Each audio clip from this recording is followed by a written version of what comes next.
오늘 우리에게 주시는 하나님의 말씀은 창세기 21장 1절에서 7절입니다.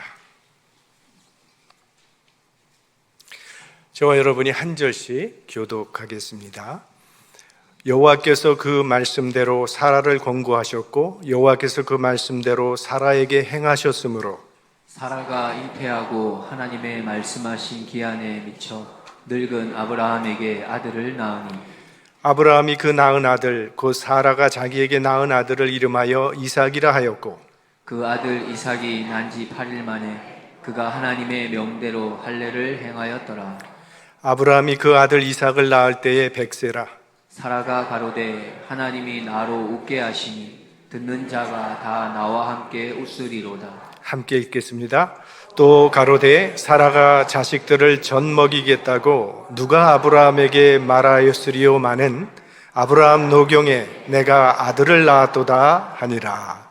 아멘. 오늘 본문은 하나님께서 아브라함을 본토 친척 아비집에서 부르신 창세기 12장에서부터 시작해서 계속 말씀해 오시고 또 전개해 온 그 약속의 결정판입니다. 25년이라고 하는 긴 세월 끝에 드디어 약속의 자녀 이삭이 태어나게 됩니다. 수많은 우여곡절 끝에 아브라함의 가정에 주어진 그 하나님의 약속이 현실로 이루어지게 된 거죠. 믿음은 반드시 현실 속에 이루어지는 날이 있습니다. 사도 바울은 우리가 이제는 거울로 보는 것 같이 희미하나 그때에는 얼굴과 얼굴을 대하여 볼 것이요 했습니다. 천국은 지금은 거울로 보는 것 같이 희미합니다. 아니 21세기에 유치하게 무슨 천국 이야기냐고 비웃는 사람들도 있습니다. 그러나 우리가 이 땅에서 마지막 잠에 드는 날 우리는 하나님의 나라에서 다시 깨어나게 될 것입니다. 그날에는 얼굴과 얼굴을 대하여 보게 된다는 것입니다. 우리가 거리에 나가서 여러분 세상의 종말이 다가옵니다. 예수님께서 다시 오실 것입니다 해보십시오. 무슨 터무니없는 소리냐고 믿지 않을 겁니다. 교회 다니는 사람들도 예수님의 재림을 믿지 못하는 사람들이 있습니다. 그러나 우리가 생각지 않은 날에 주님은 다시 오실 것입니다. 지난 25년 동안 아브라함은 그 하나님의 약속에 대한 믿음과 소망 속에 살았습니다. 그 기간이 너무나 길어서 신앙의 갈등도 있었고 회의도 있었고 때로는 시험에 빠지기도 했습니다. 그런데 25년이 지난 오늘 마침내 그 하나님의 약속이 현실로 이루어지게 된 것입니다. 이것을 보면 믿음은 한순간에 만들어지는 것은 아닙니다. 믿음은 고난과 갈등 속에서 자라납니다. 아브라함은 믿음의 사람이 되는데 25년이 걸렸고 모세는 40년이 걸렸습니다. 하나님께서는 여러분의 마음밭에도 믿음의 씨를 심어 놓으셨습니다. 우리들도 아브라함처럼 신앙생활의 과정 속에서 흔들릴 수 있습니다. 의심할 수도 있고 회의에 빠질 수도 있습니다. 그러나 중요한 것은 그런 의심과 회의 속에서도 끝까지 하나님의 약속의 말씀을 믿음으로 붙들고 서는 것입니다. 믿음의 응답이 보이지 않는다 할지라도 포기하지 않고 하나님을 신뢰하고 믿음으로 나아가는 것입니다. 그러면 우리 마음밭에 심어진 이 믿음의 씨앗은 자라고 또 자라서 마침내 기대하는 열매를 맺게 될 것입니다. 자, 아브라함 가정에 이 하나님의 약속이 이루어지게 된 그 과정을 오늘 본문은 이렇게 설명해 줍니다. 1절 말씀입니다. 여호와께서 그 말씀대로 사라를 권고하셨고 여호와께서 그 말씀대로 사라에게 행하셨으므로 여호와께서 사라를 권고하셨다. 이 권고하셨다는 말은 돌보다, 간섭하다, 개입하다라는 뜻입니다. 그동안도 여러 차례 아브라함의 가정에 개입하셨던 그 하나님께서 또다시 사라의 삶 속에 개입하심으로 약속이 이루어지게 되었다는 그런 말입니다. 그러니까 하나님께서 개입하시기 전까지는 우리 인간에게는 본질적인 변화는 일어나지 않습니다. 어떤 임금님이 돼지를 왕궁에서 키웠다고 합니다. 깨끗이 씻어주고 더러운 거 묻지 말라고 좋은 옷도 입혀주고 고급 음식만 골라서 먹였습니다. 혹 몸에 더러운 것이 끼면 그거 다 닦아내면서 아주 조심스럽게 키웠습니다. 그러던 어느 날 이 왕이 돼지를 데리고 마을로 산책을 나갔는데, 산책을 가는 그 길거리에 흙탕물을 보더니 이 돼지가 그 흙탕물로 갑자기 뛰어들어가더니 막 뒹굴며 좋다고 놀더라는 거예요. 그것을 보고 임금이 역시 돼지는 돼지구나. 사람은 더 변하기가 힘듭니다. 가난할 때 악했던 사람이 부자가 되었다고 선해지는 거 아닙니다. 인격이 삐뚤어진 사람이 박사가 되었다고 훌륭한 인품으로 변화되는 것도 아닙니다. 이 외형적인 요소가 어느 정도는 사람에게 영향을 미치기는 하지만 본질적인 변화는 절대 주지 못합니다. 그건 우리가 삶에서 다 경험한 사실이죠. 우리의 노력과 의지만으로는 변화가 되지 않는다는 겁니다. 그러나 그토록 안 바뀌는 사람도 하나님이 개입하시면 변화가 일어납니다. 이것 역시 우리가 다 경험한 사실입니다. 사라에게는요, 신실한 남편이 있었습니다. 그녀는 부유한 환경에서 아주 부부금술도 좋게 살았는데 평생 이 불임이라고 하는 아픔이 그녀에게 있었습니다. 그 당시는 여자가 아이를 낳지 못한다고 하는 건 이건 가장 큰 수치였고, 그리고 고통이었고 불행이었습니다. 이건 누구도 치료해 줄 수 없는 사라가 가지고 있는 상처요 아픔이었습니다. 평생 그런 아픔을 안고 살아온 사라의 삶에 하나님께서 개입하심으로 드디어 아이를 낳는 놀라운 변화가 일어나게 된 것입니다. 이것은 그저 아이가 없던 여자가 아이 하나를 얻게 된 정도가 아니라 이삭이라고 하는 이 약속의 자녀를 통해서 열방을 축복하는 축복의 통로가 된다는 것을 말하는 것입니다. 열국의 어미가 된 거예요. 하나님께서 개입하시니까 아이를 못 낳던 그 여자가 아이를 낳는 다른 여자들보다 오히려 더 많은 언약의 자손을 얻게 되는 반전의 은혜를 경험하게 되었다는 거죠. 야구는 9회 말 투아웃부터라는 그런 말이 있지 않습니까? 다 진 줄 알았는데 마지막 순간에 역전으로 끝나는 게임을 사람들은 더 좋아합니다. 우리 인생도 역전의 스토리가 감동적이죠. 그래서 그 역전의 스토리가 있는 영화나 드라마가 인기가 있는 거 아닙니까? 처음에는 주인공이 이리 당하고 저리 당합니다. 저러다가 정말 불쌍한 인생이 되겠다 하는데 마지막에 적들을 다 해치워버리고 승리한단 말이죠. 그럼 얼마나 마음이 통쾌합니까? 역전의 드라마, 속이 후련해지죠. 성경에는 인생 역전의 이야기가 많이 나옵니다. 요셉, 모세, 에스더, 다윗, 베드로, 바울, 이 모두 하나님께서 개입하심으로 인생의 역전을 경험한 사람들이죠. 자동차 정비소를 하는 한 집사님이 계십니다. 어느 날 그 집사님의 사업장에 휠체어를 타고 한 사람이 찾아왔습니다. 보니까 바구니에 뭘 가지고 와서 직원들에게 나눠주려고 합니다.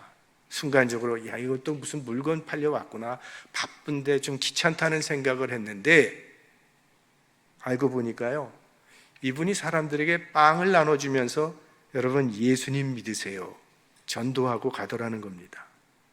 망치로 머리를 맞은 것 같은 충격을 받았다고 했습니다. 별로 할 수 있는 일이 아무것도 없다고 생각하는 우리 같은 연약한 인생도 하나님이 개입하시면 하나님의 은혜와 영광을 나타내는 축복의 도구로 살아갈 수 있도록 축복하여 주신다는 것이죠. 자, 그 다음에 말씀대로 약속이 이루어졌다 말하고 있습니다. 1절 말씀을 다시 한번 보겠습니다. 여호와께서 그 말씀대로 사라를 권고하셨고 여호와께서 그 말씀대로 사라에게 행하셨으므로, 아브라함의 가정은 그 여건을 봐서는 아이를 낳는다고 하는 것은 불가능합니다. 사라는 이미 경수가 끊긴 지 오래되었기 때문입니다. 그러나 하나님은 말씀대로 그 일을 이루셨습니다. 그러니까 하나님의 말씀은 반드시 이루어진다는 것을 우리에게 보여주는 것입니다. 모세가 창세기를 기록한 때가 지금부터 3,400년 전입니다. 지난 3,400년 동안 하나님의 말씀이 그 말씀대로 이루어지지 않았더라면 이 성경이라고 하는 책은 벌써 이 세상에서 사라져버리고 말았을 것입니다. 왜 세계 수많은 사람들이 이 성경을 하나님의 말씀이라고 믿고 신앙의 대상으로 삼고 살아가고 있는 것입니까? 하나님의 말씀은 반드시 이루어진다고 하는 그 사실을 역사 속에서 또 자신의 삶 속에서 확인했기 때문입니다. 인류 역사 가운데 지금까지 변하지 않는 것이 있다면 하나님의 말씀뿐입니다. 수많은 사상들이 일어나고 사라졌습니다. 수많은 나라가 일어나고 없어져 버렸고 많은 권력자들이 오고 갔습니다. 오직 하나님의 말씀만이 지금까지 변함이 없습니다. 모든 육체는 풀과 같고 그 모든 영광이 풀의 꽃과 같으니 풀은 마르고 꽃은 떨어지되 오직 주의 말씀은 세세토록 있도다. 이 세상 역사는 하나님의 말씀대로 되어질 것입니다. 사람들이 뭐라고 하든 상관없이 하나님은 자신이 말씀하신 그대로 이 세상을 주관해 나가실 것입니다. 모든 것이 말씀대로 될 것입니다. 이 하나님의 말씀에 믿음의 닻을 내리시고 살아가시기 바랍니다. 말씀을 따라 사는 길이 지혜의 길이요 생명의 길이요 구원의 길입니다. 말씀이 없는 인생, 말씀이 없는 문명, 풀처럼 마르고 꽃처럼 떨어지게 될 것이래 오직 하나님의 말씀은 세세토록 있을 것입니다. 자, 여기 그 말씀대로가 라는 말이 2번 반복되고 있습니다. 그러니까 오늘 본문은 사라나 아브라함에게 초점을 맞추기보다는 말씀대로 약속이 이루어졌다는 거기에 초점을 맞추고 있는 겁니다. 물론 아브라함도 사라도 약속을 믿어왔지만 그보다는 하나님께서 말씀대로 행하셨다는 거기에 더 강조를 두고 있는 것입니다. 성경은 아무리 위대한 믿음의 사람이라 할지라도 그 믿음에 초점을 두지 그 사람에게 초점을 맞추지 않습니다. 사람은 누구나 흔들리고 허물과 약함을 지니고 있습니다. 우리가 그동안 살펴본 대로 아브라함과 사라의 믿음도 어떤 때는 흔들리기도 했고 회의에 빠지기도 했습니다. 모든 사람의 신앙의 과정이 그런 것처럼 그들의 삶 가운데도 신앙의 굴곡이 있었습니다. 사람 자체가 특별해서가 아니라 하나님이 신실하시기 때문에 그들이 하나님을 믿고 의지할 때 하나님의 능력이 그들의 삶에 나타난 것입니다. 그들이 믿던 그 하나님과 지금 우리가 믿고 있는 하나님은 동일한 분이시기 때문에 그 하나님을 믿고 의지하면 우리의 삶 가운데도 하나님의 역사가 나타나게 될 것입니다. 제자들이 예수님께 더 큰 믿음을 구했습니다. 왜 우리들은 귀신 들린 아이를 쫓아낼 수 없습니까? 큰 믿음에 대해서 주님께 여쭈었을 때 주님이 뭐라고 말씀하셨냐 하면 너희들에게 겨자씨만한 믿음 하나만 있다 할지라도 저 산을 명하여 옮기라 하면 그대로 옮길 것이요 라고 말씀하셨습니다. 그러니까 큰 믿음이 문제가 아니라 하나님이 신실하시기 때문에 그 하나님을 믿기만 하면 그 믿음을 통해서 하나님의 능력이 우리 삶 속에 공급되어진다는 것입니다. 2절 말씀 보겠습니다. 사라가 잉태하고 하나님의 말씀하신 기한에 미쳐 늙은 아브라함에게 아들을 낳으니.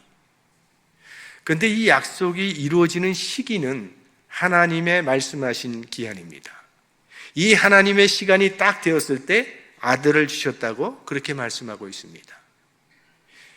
이 성경 말씀은 하나님과 인간 사이의 약속으로 이루어져 있습니다.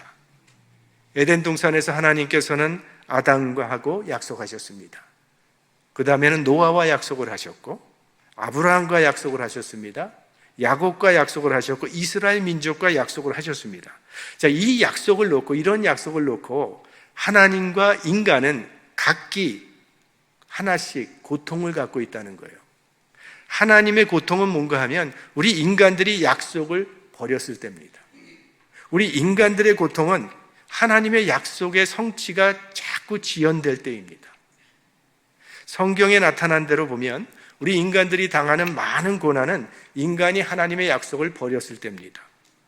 아담과 하와가 약속을 버렸을 때 해산하는 고통과 땀 흘려야 식물을 얻을 수 있는 고통이 따르게 되었고 삼손이 하나님의 약속을 버렸을 때 원수의 포로로 전락되는 그러한 고통을 받게 되었고 이스라엘 민족이 하나님의 약속을 벌었을 때 이웃 나라에게 학대받는 고통을 받은 것을 우리 성경을 통해서 보게 됩니다. 반면 하나님은 얼마나 약속을 신실하게 잘 지키시는지 창세기에 약속한 것을 요한계시록에 이루어지게 하신다는 거죠. 노아는 120년 후에 홍수가 있으리라는 그 하나님의 말씀을 믿고 믿음으로 그 방주를 예비했습니다. 그런데 120년이라고 하는 그 약속의 기간이 너무 길어서 그걸 믿는 사람이 없었습니다. 다 노아를 조롱하고 비웃었습니다. 그러나 노아는 그 하나님의 약속을 굳게 믿었습니다.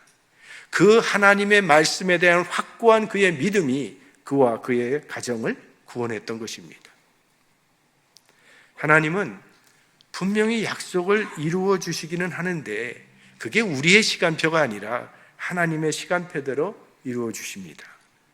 이 약속의 말씀이 우리의 삶 가운데 응하도록 기다리는 과정을 거쳐야만 얻게 된다는 것이죠. 그러나 그것이 더디다 할지라도 하나님은 절대로 우리를 빈손으로 돌아가게 하시지는 않습니다.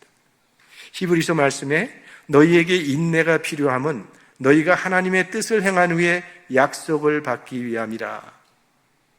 자, 25년이라고 하는 하나님의 기한이 되니까 하나님께서 사라에게 큰 기쁨과 행복을 선물로 주셨습니다. 25년을 기다리다가 마침내 이삭을 선물로 받게 되었어요. 그리고 이삭을 낳고 사라가 웃었다고 했습니다. 약속이 이루어지자 가슴에서 행복과 감격이 터져 나온 것입니다. 자, 기다린다고 하는 것, 인내한다고 하는 것은 힘들지만 하나님의 약속이 이루어질 때는 그 힘들었던 것을 다 잊고도 남을 만큼 큰 기쁨과 감격을 누리게 하신다는 겁니다. 자녀를 위해서, 자녀가 주님께로 돌아오기를 위해서 간절히 기도하고 또 기도했는데 마침내 그 기도가 이루어졌다고 할 때 그 얼마나 감격스러운 일입니까? 기다리는 기간이 길면 길수록 그 기쁨의 크기도 배가 되죠. 세상에서 원하는 것을 우리가 얻었을 때는 사실 그 기쁨은 짧습니다. 그런 말도 있지 않아요? 이발소 갔다 오면 하루가 행복하고, 새 차 사면 한 달이 행복하고, 새 집 사면 1년이 행복하다고. 그러나 주님의 뜻을 기다리다가 그 응답이 말씀대로 우리 삶 속에 이루어질 때 얻는 그 감격과 기쁨이라고 하는 것은 세월이 흘러가도 사라지지 않는 기쁨이 된다는 것입니다. 하나님은 약속을 지키시는 신실하신 하나님이십니다. 어떤 사람은 오래 기다리고 어떤 사람은 좀 일찍 이루어집니다. 그러나 하나님을 기다린 사람들은 누구든지 넘치는 기쁨과 감격을 얻게 하십니다. 그것이 믿음으로 기다리는 자들에게 주시는 하나님의 선물입니다.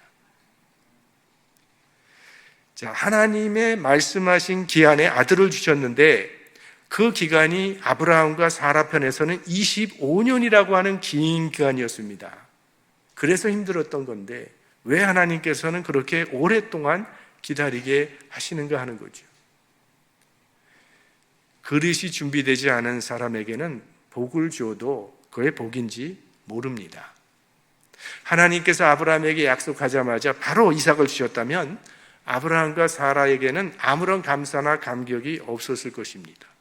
결혼했으니까 아이 낳는 것은 당연한 것이라고 생각했을 겁니다. 그러나 그들은 몸이 죽은 것 같이 되었을 때 그 이삭을 받았기 때문에 그 아들이 하나님이 주신 자녀라는 확신을 갖게 되었던 겁니다. 그래서 하나님께 영광을 돌리며 더욱 하나님을 신뢰하게 되었던 것이죠. 그러니까 하나님은 우리 복을 주시기 전에 먼저 복받을 만한 사람이 되도록 우리를 준비시키십니다. 그러니까 우리가 기도할 때 복 달라고 조르기만 할 것이 아니라 내가 복받을 만한 사람이 되게 해달라고 기도하는 것이 더 중요할 것입니다. 청년부를 담당해 보니까 청년들이 가장 많이 하는 기도 중에 하나가 배우자를 위한 기도를 해요. 근데 이렇게 볼 때 내가 이렇게 볼 때 쟤는 참 자기의 부족한 모습은 보지 못하고 아주 좋은 배우자만 달라고 기도를 하니까 나도 곤란한데 하나님은 얼마나 곤란하겠습니까? 내가 먼저 좋은 배우자가 되면 내게 맞는 사람 주실 것입니다. 하나님은 그릇에 맞춰 주시는 분이십니다. 3절과 4절 말씀입니다. 아브라함이 그 낳은 아들 곧 사라가 자기에게 낳은 아들을 이름하여 이삭이라 하였고 그 아들 이삭이 난 지 8일 만에 그가 하나님의 명대로 할례를 행하였더라. 하나님께서 말씀대로 행하시자 아브라함도 하나님의 말씀대로 순종하는 모습이 나옵니다. 하나님께서 말씀하신 그대로 아기 이름을 이삭이라 했으니 이삭이라 지었습니다. 또 하나님의 명대로 너는 앞으로 대대로 너희 후손들에게 할례를 받으라고 말씀하신 그 말씀 그대로 할례를 행했습니다. 불가능을 가능케 하신 그 하나님의 능력과 신실하심을 경험한 아브라함이 그 말씀에 순종하는 겁니다. 이제 이후로는 아브라함이 실수하는 이야기가 성경에 나오지 않습니다. 그의 아들 이삭을 바치라고 하는 그 하나님의 말씀에까지 순종하는 그런 순종의 사람으로 세워지는 것을 보게 됩니다. 그 하나님의 전능하심, 신실하심을 맛봤기 때문에. 5절부터 마지막 7절 말씀입니다. 아브라함이 그 아들 이삭을 낳을 때에 100세라. 사라가 가로되 하나님이 나로 웃게 하시니 듣는 자가 다 나와 함께 웃으리로다. 또 가로되 사라가 자식들을 젖 먹이겠다고 누가 아브라함에게 말하였으리요마는 아브라함 노경에 내가 아들을 낳았도다 하니라. 이삭이라고 하는 이름은 웃는다라는 뜻을 가지고 있습니다. 이거 하나님께서 지어주신 이름입니다.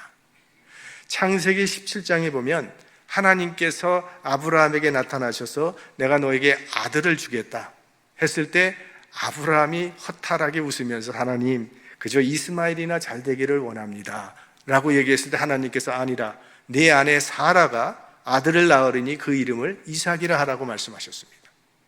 그리고 창세기 18장에 오면 또 사라가 웃는 이야기가 나옵니다.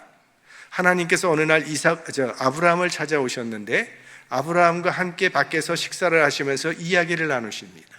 그때 그 이야기하는 것을 사라가 장막 안에서 듣게 되는데 잘 듣고 보니까 하나님께서 아브라함에게 말씀하시기를 내년 이맘때에 내가 다시 이르리니 사라에게 아이가 있을 것이라고 그렇게 이야기를 합니다. 그거를 사라가 듣고 웃었다고 했어요. 그건 조소요, 또 냉소적인 웃음이었습니다.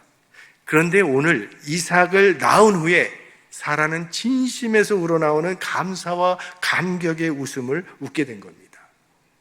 하나님께서 아들이 없어 슬퍼하던 이 사라의 쓴 웃음을 기쁨의 웃음으로 바꿔주신 것입니다. 하나님께서는 우리의 절망을 소망으로, 우리의 슬픔을 기쁨으로, 우리의 눈물을 웃음으로 바꾸어 주시는 하나님이십니다. 기독교는 염세주의적 종말을 말하지 않습니다. 기독교가 말하는 종말은 궁극적으로 소망적입니다. 물론 우리 삶에도 고통이 있고 눈물이 있고 아픔이 있습니다. 자녀 문제로 눈물을 흘릴 때도 있고 사업 때문에 고통스러워 괴로워할 때도 있고 건강 때문에, 인간관계 때문에 사랑하는 사람을 먼저 보내고 눈물을 흘려야 할 때도 있습니다. 그러나 그런 모든 슬픔과 아픔도 믿음 안에서 하나님은 기쁨으로 바꾸어 주실 것입니다. 고생만 하다 죽었는데 이 무슨 소용이 있습니까? 이 세상에서 안 이루어지면 하나님의 나라에서 이루어질 것입니다. 그때 하나님께서는 우리의 눈에서 모든 눈물을 씻기시고 영원한 웃음을 주실 것입니다. 하나님은 우리에게 최후의 승리를 약속해 주셨습니다. 지금은 울어야 할 일이 있을지라도 마지막에 하나님은 하나님의 백성들을 다 웃게 하실 것입니다. 아브라함과 사라, 100세의 할아버지와 할머니가 지금 아들을 낳았으니 얼마나 좋았겠습니까? 눈에 넣어도 아프지 않는 그런 자식이에요. 쳐다만 봐도 어쩔 줄 몰랐을 겁니다. 기뻐서. 언제 어디서나 아이 생각만 하면 웃음꽃이 피어나왔을 것입니다. 여기 모유를 먹였다고 했는데 90세의 할머니 사라가 자기 아기에게 젖을 물릴 때마다 아마 웃었을 겁니다. 기가 막혀서 웃었을 것이고 하나님의 은혜가 너무 감사해서 감격해서 웃었을 것입니다. 자, 구약에는 예수 그리스도의 모형이 많이 나오는데 이삭은 예수 그리스도의 모형입니다. 이삭과 예수님의 출생을 비교해 보면 아주 비슷한 점이 많이 나옵니다. 먼저 미리 예고된 출생입니다. 사라에게 하나님께서 미리 예고해 주셨어요. 천사가 마리아에게 미리 알려줬습니다. 또 정해진 때에 출생했습니다. 이삭의 출생도 하나님이 정하신 때에, 예수님의 출생도 하나님이 정하신 때에, 출생 전부터 이름이 지어졌습니다. 그 이름을 이삭이라 하라, 그 이름을 예수라 하라. 둘 다 초자연적인 출생입니다. 사라의 경수가 다 끊어져서 죽은 몸 같은 그 몸에서 이삭이 출생했고, 동정녀 마리아에게서 예수 그리스도는 탄생하셨습니다. 둘의 출생은 모두 기쁨이었습니다. 이삭이 출생하자 아브라함과 사라가 동네 사람들을 다 초청해서 큰 잔치를 벌였습니다. 이삭의 출생은 아브라함의 가정의 기쁨이요, 온 동네 마을 사람들의 기쁨이었습니다. 예수 그리스도가 탄생하셨을 때도 수많은 천군 천사들이 기뻐하며 찬양하였습니다. 예수님의 탄생은 온 인류의 기쁨이 되었습니다. 그리스도인은 가는 곳마다 행복과 기쁨을 주는 사람이 되어야 합니다. 가정에 들어가면 나 때문에 내 가정이 기쁘고 행복한 가정이 되어야 하고, 나 때문에 내 일터가 행복하게 되는 그런 사람이 되어야 한다는 것이죠. 왜냐하면 예수 그리스도를 모신 사람들의 삶은 이웃을 축복하는 삶이기 때문입니다. 이삭은 가정과 마을 사람들에게 기쁨을 주었습니다. 여러분도 이웃에게 행복과 기쁨을 주는 복된 삶이 될 수 있기를 바랍니다. 말씀을 마치겠습니다. 하나님께서 그 말씀대로 사라를 권고하셨고 그 말씀대로 행하셨으므로 아이를 못 낳는 고통과 서러움으로 기쁨을 잃었던 사라가 오늘 기쁨을 회복했습니다. 하나님의 말씀만이 절망을 소망으로 바꾸고 슬픔을 기쁨으로 바꾸어주며 눈물을 웃음으로 바꾸어주는 능력이 되는 것입니다. 하나님의 말씀 안에 거할 때 하나님은 우리의 인생이 기쁨으로 매듭되어지도록 인도해 주실 것입니다. 하나님의 말씀대로 사시면서 하나님이 주시는 인생의 참 웃음과 기쁨과 행복을 누리시기를 주의 이름으로 축원합니다.